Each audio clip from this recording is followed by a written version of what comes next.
আজ থেকে কয়েক বছর আগেই পুরুলিয়াকে প্রায় অনেক মানুষ মনে করতো পিছিয়ে পড়া জেলা এবং পুরুলিয়াতে আছে শুধুমাত্র জঙ্গল আর জঙ্গলি মানুষ, এটাই ছিল তাদের ধারণা। এখন কিন্তু তাদের এই ধারণা সম্পূর্ণ বদলে গেছে। আর পুরুলিয়া নিজের রূপ আর সৌন্দর্য দিয়ে মানুষের মন জয় করে নিয়েছে। শুধুমাত্র পশ্চিমবঙ্গের মানুষের নয়, বরঞ্চ দেশের মানুষও এখন পুরুলিয়ার প্রেমে পাগল। ছুটি পড়লে এখন সবাই মনে করে যে পুরুলিয়া থেকে ঘুরে আসি। পুরুলিয়া আমাদের এমনই সুন্দর। আর পুরুলিয়াতে রয়েছে Ayodhya Pahar, marble lake, Bamni falls, Murguma dam, Baranti dam, Joychandi Pahar, এই সব কিন্তু পুরুলিয়া মানে সৌন্দর্যে একদম ভরপুর সব মিলিয়ে।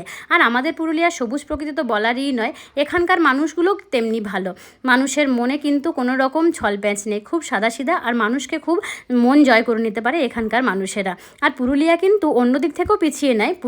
পুরুলিয়াতে এখন রয়েছে ইউনিভার্সিটি, কলেজ, বড় বড় স্কুল, কি নেই পুরুলিয়াতে, বড় বড় মল। পুরুলিয়াতে এখন প্রায় সব কিছুই রয়েছে। তো আমি তো পুরুলিয়াবাসী হিসেবে নিজেকে অনেকটাই গর্বিত বোধ করি।